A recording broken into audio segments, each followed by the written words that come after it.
Hello student, welcome to the यूरोका अनफर्ड channel. और आज जो है हम इस पे मॉडर्न हिस्ट्री की ये तीसरी वीडियो का डिस्कशन करेंगे, जिसमें हम भारत में फ्रेंच यानी कि फ्रांसीसियों के भारत में आगमन के बारे में डिटेल डिस्कशन करेंगे।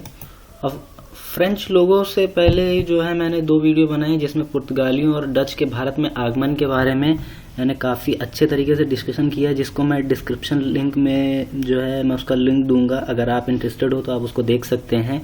अब हम ये देखेंगे कि जो फ्रेंच हैं उनके आने से पहले भारत में ही तीन जो सबसे बड़ी दावेदार जो हैं औपनिवेशिक शक्तियां रही हैं, जैसे कि पुर्तगाली और डच और फिर अंग्रेज, ये लोग आ चुके थे।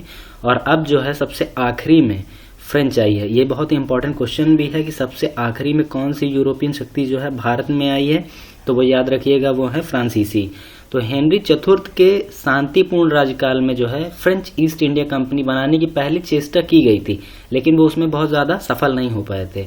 लेकिन 1616 ईस्वी में दो जहाज तैयार किए गए और पूरब की तरह रवाना किया गया, यानी कि ईस्ट में, मतलब यूरोप से पूर्व में जिस साइड जो है भारत और साउथ ईस्ट एशियाई कंट्रीज जो पड़ते हैं उस तरफ, पूरब की तरफ रवाना किया गया। परंतु जो फ्रांसीसी नाविकों की इन चेष्टाओं में जो है डचों ने काफी बाधा पहुंचाई, क्योंकि वो पहले से यहाँ पे स्टैब्लिश थे और वो नहीं चाहते थे कि कोई एक दूसरा जो है बड़ा प्रतिद्वंदी है जो आकर सामने जो है उनके लिए कंपटीशन क्रिएट करे, और वो अपनी मोनोपोली को खोना नहीं चाहते थे। डच नहीं चाहते थे कि पूर्वी व्यापार पर उनका एकाधिकार खत्म हो जाए। इसके बाद लगभग 20 वर्ष तक फ्रांसीसियों ने इस दिशा में कोई प्रयास नहीं किया। फ्रांसीसियों ने अपनी सारी शक्ति और साधन मेडागास्कर में अपना उपनिवेश बनाने में ही लगाया। शुरुआत में जो है वो अपने आप को सिर्फ जो है मेडागास्कर तक ही लिमिटेड रखे थे, और बाद में जो है उन्होंने भारत में प्रवेश करने का प्रयास किया। 1667 में जो है फ्रांसिस कैरो के नेतृत्व में फ्रांस ने नाविकों का एक जत्था रवाना किया, और 1668 ईस्वी में फ्रांसिस कैरो ने सूरत में पहली फ्रांसीसी फैक्ट्री स्टैब्लिश की। तो ये बहुत इंपॉर्टेंट है, ये याद रखिएगा। 1668 यानी कि 1668 में जो है फ्रांसिस कैरो ने सूरत में पहली फ्रेंच फैक्ट्री स्टैब्लिश की थी। क्योंकि ये फैक्ट्री का क्रम और पहली फैक्ट्री कहाँ पे स्टैब्लिश हुई, इससे जो है सवाल लगातार पूछे जाते हैं। गोलकुंडा के राजा की सनद के बल पर, सनद मतलब क्या होता है कि एक तरीके का सर्टिफिकेट है जो इनको लेस्टिमेट करता है या लेस्टिमाइज करता है कि आप यहाँ पर व्यापार कर सकते हैं। मछलीपट्टनम में जो है दूसरी फैक्ट्री स्थापित की। पहली कहाँ पर की थी इन्होंने? सूरत में, और दूसरी की थी मछलीपट्टनम में। 1672 में फ्रांसीसियों ने सैंथोम जो कि मद्रास पर अधिकार कर लिया, परंतु कालांतर में गोलकुंडा के राजा और डचों की संयुक्त सेना ने फ्रांसीसियों से सैंथोम छीन भी लिया। शुरुआत में क्या हुआ कि इन्हें लगातार जो है उपलब्धियां मिलती गई, ये लगातार जगह जीतते गए और फैक्ट्रीज बनाते गए। लेकिन क्या हुआ, कहीं ना कहीं जो वहां पर पहले से लोग बसे हुए थे, एस्टेब्लिश थे, उनके जो है खुद के इंटरेस्ट जो है अब छीनते हुए दिख रहे थे। तो वो क्या हुआ कि एकजुट होकर जो है फ्रेंच लोगों के खिलाफ लड़ने के लिए आ गए, और उन्होंने जो है सैंथोम जो कि मद्रास में स्थित है उसे छीन लिया फ्रांसीसियों से।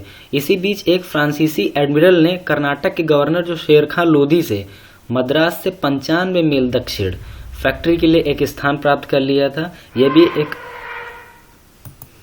इसी बीच एक फ्रांसीसी एडमिरल को जो है एक बड़ी उपलब्धि हासिल हुई, और उसने जो है कर्नाटक के जो गवर्नर थे शेरखां लोधी से मद्रास के करीब ही जो है 95 मील जो है दक्षिण में फैक्ट्री के लिए एक स्थान प्राप्त कर लिया था। और यह एक बड़ी उपलब्धि मानी जाती है, क्योंकि ये जो है पर्सनल लेवल पर एक ये उनकी जीत थी। इस तरह पौंडीचेरी की नींव डाली गई।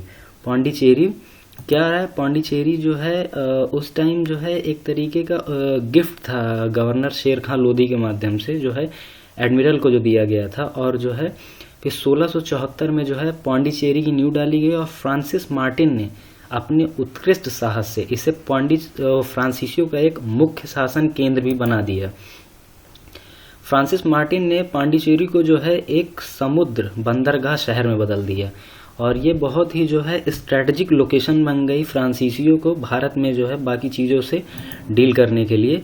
और दूसरी तरफ भारत में फ्रांसीसियों ने चंद्रनगर में एक फैक्ट्री स्टैब्लिश की 1690 से 92 के बीच में, जिस समय तक जब अंग्रेजी कंपनियों ने कलकत्ते की स्थापना की थी वही टाइम। तो सेम टू सेम ये है, चंद्रनगर को फ्रांसीसियों ने जिस टाइम एस्टेब्लिश किया वही टाइम में पैरेलल में कलकत्ता की स्थापना जो है अंग्रेजों ने की स्थापना की और यह स्थान उन्हें जो है नवाब शाइस्ता खां ने दी थी। कलकत्ता का जो स्थापना जिसने की थी उसका नाम चंडवाक था। अब हम पांडिचेरी और फ्रांसीसियों के जो महत्वपूर्ण अड्डे हैं या जो उनके स्थान हैं उनके बारे में यहाँ पर देखेंगे। जैसे यूरोप में डचों जिनकी सहायता इंग्लैंड कर रहा था और फ्रांसीसियों के बीच लड़ाई छिड़ने से भारतवर्ष में फ्रांसीसियों की अवस्था पर बुरा प्रभाव पड़ा, क्योंकि आप जब व्यापार के इंटेंशन से आते हैं और यहाँ पे जो है कॉन्फ्लिक्ट में इन्वॉल्व हो जाते हैं तो क्या होता है कि आपके जो फायदे हैं वो प्रभावित होने लगते हैं और ये एक व्यापारी वर्ग के लिए अच्छी बात नहीं होती है।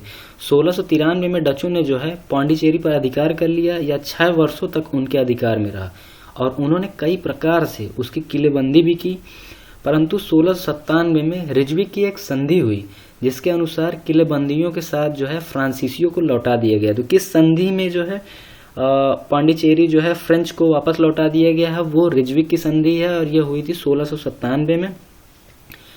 और फिर जो है मार्टिन को फिर से इस जगह का सेनापतित्व दिया गया था और उसने अपने बुद्धिमत्तापूर्ण जो है कार्यों से फ्रांसीसियों की पकड़ उस क्षेत्र में और भी मजबूत बना दी थी।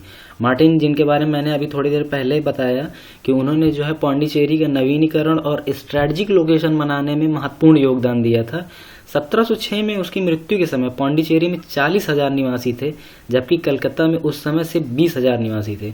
परंतु दूसरे स्थानों में फ्रांसीसी प्रभाव घटने लगा और 1720 तक बंटम, सूरत और मछलीपट्टनम की फैक्ट्रियां उन्होंने छोड़ दी थी। इससे यह समझ में आता है कि उनका प्रभुत्व जो है कहीं ना कहीं धीमे धीमे कमजोर दिखाई देने लगा। 17वीं शताब्दी का अंत होते होते तक फ्रांसीसी कंपनी के संसाधन लगभग खत्म हो गए और 1719 में एक राजकीय आज्ञा निकली जिसके अनुसार फ्रेंच ईस्ट इंडिया कंपनी को व्यापार करने वाली दूसरी फ्रांसीसी कंपनियों जैसे Canada company, Mississippi company, company of the west, Senegal company, China company और companies of Domingo and Guinea के साथ मिला दिया गया। तो कहीं ना कहीं जो है इसको जो है जितनी भी छोटी छोटी अलग जो फ्रेंच कंपनीज थी उनके साथ जो है इसको इंटीग्रेट कर दिया गया और सारी को मिला के जो है एक क्लस्टर बना दिया गया और इस बड़ी कंपनी का नाम जो पड़ा था वो था कंपनी ऑफ द इंडीज। और फ्रांसीसियों में जो सबसे महत्वपूर्ण गवर्नर थे उनके बारे में थोड़ा सा यहाँ पे डिस्कशन करेंगे। उनका नाम था डुप्ले। 1741 तक फ्रांस का मुख्य उद्देश्य अंग्रेजों की तरफ व्यापार करना ही था। 1741 तक का उनका ऑब्जेक्टिव यही था कि व्यापार करो, फायदा कमाओ, बस इनके इंटरनल मामले में यानी कि भारत के अंदर जो भी इंटरनल इश्यूज चल रहे हैं उसमें हमें इन्वॉल्व नहीं होना है और अपने आप को नहीं रोकना है या कहीं भी फालतू की जगह पे जो है हमको इन्वॉल्व नहीं करना है खुद को। 1723 में फ्रांसीसियों ने पांडिचेरी से 840 किलोमीटर दूर स्थित यनम मालाबार तट पर कब्जा कर लिया। वर्तमान में जो है जब आप पांडिचेरी का लोकेशन देखेंगे तो वो 3 से 4 अलग अलग राज्यों में फैला हुआ है। तो उसके लिए जो है आप मेरा पांडिचेरी पे बनाया गया वीडियो देख सकते हैं, राज्य जानों की सीरीज में जो दूसरा वीडियो था। अब आगे इसमें बात करते हैं। 1725 में माहे और 1739 में कराईकल पांडिचेरी से 150 किलोमीटर दूर को जो है इन्होंने कब्जा कर लिया और उसे जो है अपने टेरिटरी में मिला लिया। 1741 में फ्रांस भारत की ओर से जोसेफ फ्रैक्वाय डुप्ले भारत आए।